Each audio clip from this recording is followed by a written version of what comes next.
திராவிட முன்னேற்றக் கழக தலைவர் அண்ணன் ஸ்டாலின் அவர்களிடத்திலே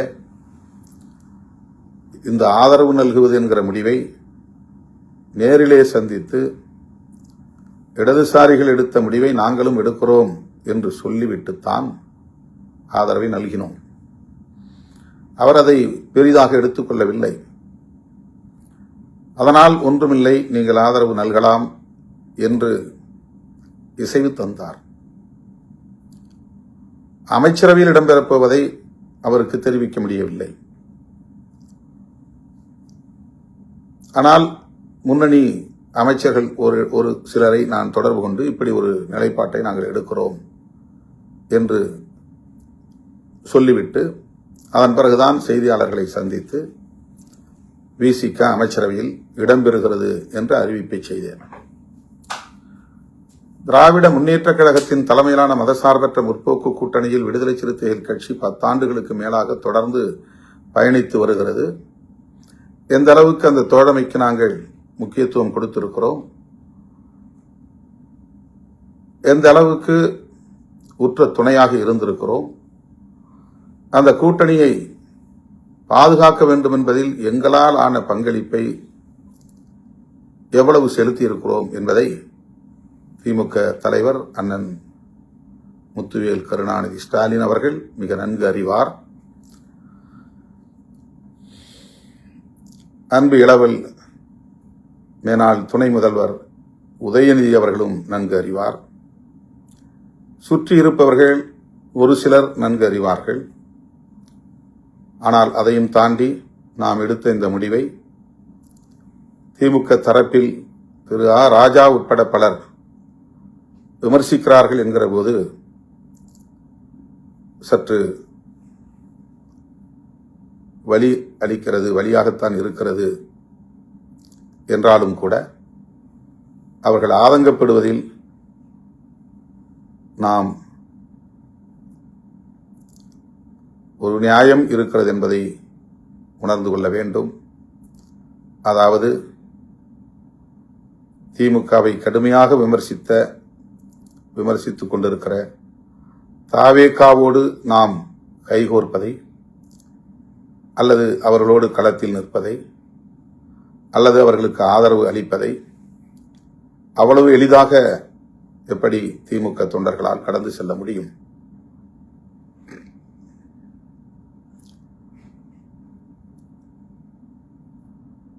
இது மனித இயல்புதான். கடும் சொற்களால் விமர்சிக்க கூடாது என்று அண்ணன் ஸ்டாலின் அவர்கள் தன்னுடைய தொண்டர்களுக்கு அறிவுறுத்தியிருக்கிறார். அந்த பதிவை உடனே எடுக்கும்படி ஆணையிட்டிருக்கிறார். இதுவும் நாம் அறிந்த ஒன்று. இந்த நிலையில் ஆ ராஜா அவர்களை எதிர்த்து விமர்சிப்பதோ, திமுகவுக்கு எதிராக விமர்சனங்கள் செய்வதோ அல்லது போராட்டங்களை நடத்துவதோ தேவையற்றது. இயக்கத் தோழர்கள் இதை கடந்து ஆக்கப்பூர்வமான செயல்களில் ஈடுபட வேண்டும். நமது கட்சியின் மறுகட்டமைப்பு பணிகளில் கவனம் செலுத்த வேண்டும். விருதுகள் வழங்கும் விழாவை சிறப்பாக நடத்த வேண்டும். ஜூலை 23ஆம் தேதி நடைபெறவுள்ள தமிழ்த் தேசிய எழுச்சி மாநாட்டு பணிகளில் சுவர் விளம்பரங்கள் உள்ளிட்ட ஆயத்த பணிகளில் ஆர்வம் காட்ட வேண்டும் என்று கேட்டுக்கொள்கிறேன். நம்மை பிடிக்காதவர்கள் எப்போதும் விமர்சித்துக் கொண்டுதான் இருப்பார்கள். நம்முடைய வளர்ச்சியை விரும்பாத காழ்ப்புணர்ச்சி கொண்டவர்கள் எப்போதும் நமக்கு எதிரான அவதூறுகளை பரப்பிக் கொண்டுதான் இருப்பார்கள். நாம் எந்த முடிவு எடுத்தாலும் விமர்சிப்பார்கள். திமுக அணியிலேயே தொடர்வது என்றாலும் மீண்டும் திமுக கொத்தடிமை என்பார்கள். திமுகவிடம் ஏதோ இவர்கள் பெரிய அளவிலே கை நீட்டி வாங்கிவிட்டார்கள், அதனால்தான் வெளியே வர முடியவில்லை என்று விமர்சிப்பார்கள். இப்படி திமுக ஆதரவு நிலைப்பாட்டிலிருந்து மாறி வேறு நிலைப்பாட்டை எடுத்தாலும் அதேபோல விமர்சனங்களை அள்ளி இறைப்பார்கள்.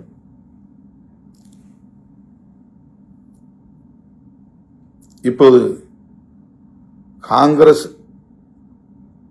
செய்த துரோகத்தை விட விசிக செய்த துரோகம் பெரிது என்று கூலிக்கு மாரடிக்கும் கும்பல் நமக்கு எதிரான அவதூறுகளை அள்ளி இறைத்துக் கொண்டிருக்கிறது.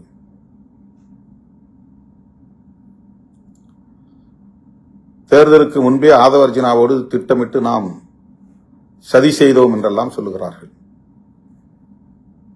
மேனாள் முதல்வர் அண்ணன் மு க ஸ்டாலின் அவர்களின் மனசாட்சிக்கு தெரியும், விடுதலை சிறுத்தைகளும் திருமாவளவனும் எந்த அளவுக்கு நேர்மையான உறவை கொண்டிருந்தோம், நட்புக்கு எந்த அளவுக்கு முக்கியத்துவம் கொடுத்தோம், அந்த கூட்டணியை பாதுகாக்க வேண்டும் என்பதில், கட்டுக்கோப்பாக வைத்திருக்க வேண்டும் என்பதில், அது வெற்றி பெற வேண்டும் என்பதில் எந்த அளவுக்கு உறுதுணையாக இருந்தோம் என்பது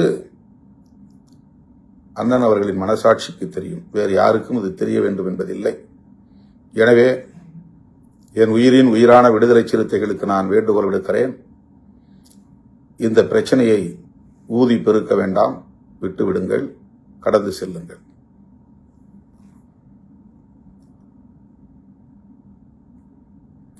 தேர்தலுக்கு பின்பு இந்த கூட்டணியை கட்டி காப்பாற்ற வேண்டும் என்கிற பொறுப்பு இந்த கூட்டணியில் உள்ள கட்சிகளை அரவணைத்து செல்ல வேண்டும் என்கிற பொறுப்பு திமுகவில் உள்ள ஒவ்வொருவருக்கும் உள்ளது.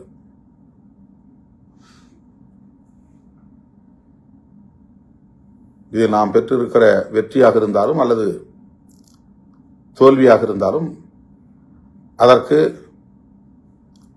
கூட்டணியில் உள்ள ஒவ்வொருவருக்கும் பொறுப்பு உண்டு. நம்முடைய வாக்குகள் அவர்களுக்கும், அவருடைய வாக்குகள் நமக்கும் பரிமாற்றம் அடைந்ததனால்தான் இந்த வெற்றியை கூட நாம் அடைந்திருக்கிறோம். இஸ்லாமியர்களின் வாக்குகளும் கிறிஸ்தவர்களின் வாக்குகளும் 100% நமக்கு கடந்த தேர்தலில் கிடைத்ததைப் போல் இந்த தேர்தலில் கிடைக்கவில்லை என்பதுதான் உண்மை. எல்லா தரப்பு மக்களின் வாக்குகளும் அப்படி சிதறிவிட்டன என்பதுதான் உண்மை. ஏதோ விடுதலை சிறுத்தைகளுக்கான தலித் வாக்குகள் மட்டும்தான் சிதறி போய்விட்டது, அதனால்தான் இந்த தோல்வி என்று இப்போதும் நமக்கு எதிரான அவதூறுகளை பரப்புகிறார்கள். நான் ஏற்கனவே சொன்னதைப் போல பாரதிய ஜனதா கட்சி 11.5%இருந்து 2.5% குறைந்திருக்கிறது. ஏறத்தாழ 9% வாக்குகளை அது பறிகொடுத்திருக்கிறது. அந்த 9% வாக்குகளும் பாஜகவுக்கு ஏற்பட்டிருக்கிற இழப்பும் தலித்துகளின் வாக்குகளா என்பதை எண்ணி பார்க்க வேண்டும். நாம் தமிழர் கட்சி கடந்த முறை 8% வாக்குகளை பெற்ற கட்சி இப்போது 4% குறைந்திருக்கிறது. அதற்கு 4% வாக்குகள் இழப்பு ஏற்பட்டிருக்கிறது. இந்த 4% வாக்குகளும் தலித் வாக்குகளா என்பதை எண்ணி பார்க்க வேண்டும். திமுகவுக்கும் அதிமுகவுக்கும் அவர்களுடைய core vote bank, standard vote bank, அவர்களுக்கு வழக்கமாக வரக்கூடிய வாக்கு வங்கி சரிந்திருக்கிறது. அவ்வளவு வாக்குகளும் தலித் வாக்குகளா என்பதை எண்ணி பார்க்க வேண்டும். ஆகவே எல்லா கட்சிகளுக்கும் அவர்களின் நிலையான வாக்கு வங்கியில் பாதிப்பு உருவாகி இருக்கிறது. குறிப்பாக சிறுபான்மை சமூகத்தினரின் வாக்குகள் தாவேகா பக்கம் போயிருக்கிறது. முதல் தலைமுறையினரின் வாக்குகள் பெருமளவில் அவர்கள் தாவேகாவுக்கு அளித்திருக்கிறார்கள். இதுதான் உண்மை. ஆனால் சமூக ஊடகங்களில் விவாதிக்கக்கூடிய அரசியல் ஜாம்பவான்கள் ஏதோ விடுதலை சிறுத்தைகள் கட்சிக்குத்தான் மிகப்பெரிய இழப்பு ஏற்பட்டுவிட்டது, தலித்துகள் தான் எல்லோரும் அந்த பக்கம் திரும்பிவிட்டார்கள், தலித் வாக்கு வங்கியே சரிந்து விட்டது என்றெல்லாம் பரப்புகிறார்கள். ஆக காங்கிரசுக்கு எதிராக அவர்களுக்கு ஆத்திரம் வரவில்லை, அல்லது கம்யூனிஸ்டுகளை விமர்சிக்கிற துணிச்சல் இல்லை, IUML இந்திய யூனியன் முஸ்லீம் லீக்கை விமர்சிக்கிற துணிச்சல் இல்லை. திருமாவளவனை எப்படியும் விமர்சிக்கலாம், எப்போதும் விமர்சிக்கலாம், திருமாவளவனுக்கு எதிரான அவதூறுகளை பரப்பலாம் என்று திட்டமிட்டு சமூக ஊடகங்களிலும் இதர ஊடகங்களிலும் நமக்கு எதிரான ஒரு கருத்துருவாக்கத்தை கட்டமைக்கிறார்கள். இதற்கு நாம் இடம் கொடுத்து விடக்கூடாது. இது உண்மை இல்லை. நம்முடைய வாக்குகள் நம்மோடு இருக்கின்றன. நம்முடைய வாக்குகள் சரியாக நம்முடைய கூட்டணி கட்சிகளுக்கு பரிமாற்றம் அடைந்திருக்கிறது. இதுதான் உண்மை. மற்றவர்கள் பரப்புவதை நாம் நம்ப தேவையில்லை. அவர்கள் அவதூறுகளை திட்டமிட்டு பரப்புகிறார்கள். இதை ஏற்க வேண்டாம் என்று உங்களை நான் கேட்டுக்கொள்கிறேன். நம் கவனத்தை திசை திருப்புவதற்கு முயற்சிக்கிறார்கள். நாம் எடுத்த முடிவு சரியோ தவறோ, ஆனால் இன்றைக்கு அமைச்சரவையில் அதிகாரத்தை பகிர்ந்து கொள்ளும் அளவிற்கான ஒரு இடத்தை விடுதலை சிறுத்தைகள் கட்சி எட்டியிருக்கிறது. வாக்கு வங்கியை இதுவரையில் நாம் நிரூபிக்கவில்லை. நமக்கு எத்தனை சதவீதம் வாக்குகள் தமிழ்நாட்டில் இருக்கின்றன என்பதை உறுதிப்படுத்தாத நிலையிலும் கூட ஒரு கட்சி மாநில கட்சியாக அங்கீகாரம் பெற்றிருக்கிறது. வாக்கு வங்கியை நிரூபிக்காத ஒரு கட்சி அமைச்சரவையில் இன்றைக்கு இடம்பெற்றிருக்கிறது. இந்த அளவில் மட்டும்தான் இதை நீங்கள் பார்க்க வேண்டும். இவர்களெல்லாம் அங்கீகாரம் பெற்றுவிட்டார்களே, அமைச்சரவையில் இடம்பெற்று விட்டார்களே, ஒரு சாதாரண குடும்பத்தில் பிறந்த வன்னி அரசு இன்றைக்கு ஒரு மாண்புமிகு அமைச்சர் என்கிற இடத்தை எட்டி பிடித்திருக்கிறாரே என்று பொறுத்துக் கொள்ள முடியாத, சகித்துக் கொள்ள முடியாத கும்பல் தொடர்ந்து நமக்கு எதிரான அவதூறுகளை பரப்பிக் கொண்டுதான் இருப்பார்கள்.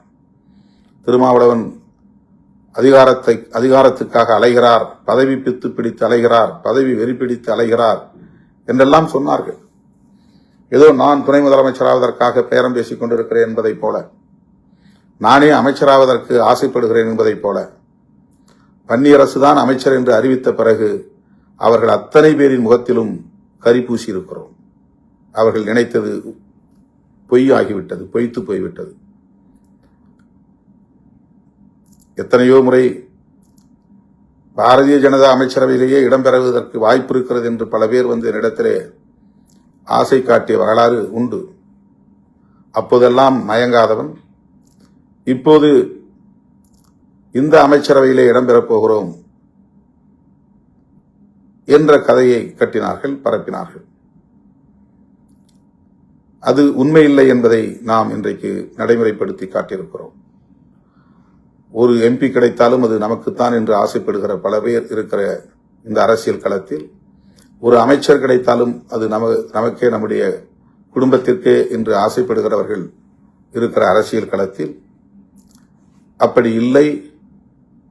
அதுபோன்ற முடிவை இந்த இயக்கம் எடுக்காது என்பதை நாம் இன்றைக்கு உறுதிப்படுத்தி காட்டியிருக்கிறோம்.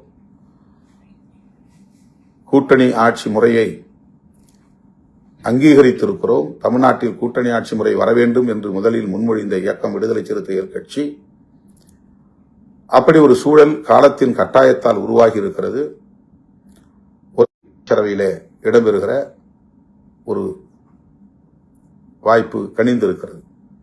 ஆகவே நாம் எடுத்திருக்கிற முடிவு சரியோ தவறோ, அதிகாரத்தை பகிர்ந்து கொள்ள வேண்டும் என்ற வேட்கை தணிந்திருக்கிறது. அந்த வாய்ப்பை நாம் பயன்படுத்தியிருக்கிறோம். அந்த புரிதலோடு தோழர்கள் களமாட வேண்டும். யார் நம்மை எவ்வளவு மோசமாக விமர்சனம் செய்தாலும் அதற்கு நீங்கள் செவிசாய்க்க வேண்டாம். போராட்டம் என்கிற பெயரில் கவனம் சிதற வேண்டாம். நம்முடைய அவர் மட்டுமல்ல, இதுபோல் எண்ணற்ற பலர் சமூக ஊடகங்களில் வாய்க்கு வந்தபடி பேசிக் கொண்டிருக்கிறார்கள். அவர்களுக்கெல்லாம் காலம் பதில் சொல்லும், நம்முடைய களம் பதில் சொல்லும். ஆகவே நாம் எடுத்த நிலைப்பாட்டில் தெளிவாக இருப்போம், உறுதியாக இருப்போம், துணிவாக களமாடுவோம். ஜூலை 23 தமிழ் தேசிய எழுச்சி மாநாட்டில் நாடே வியக்கும் அளவுக்கு லட்சக்கணக்கான சிறுத்தைகளை அணிதிரட்டுவோம். அதற்கான ஏற்பாட்டில் தீவிரம் காட்டுவோம். சுவர் விளம்பரங்களை தொடங்குங்கள், துண்டறிக்கை விளம்பரங்களை மேற்கொள்ளுங்கள்.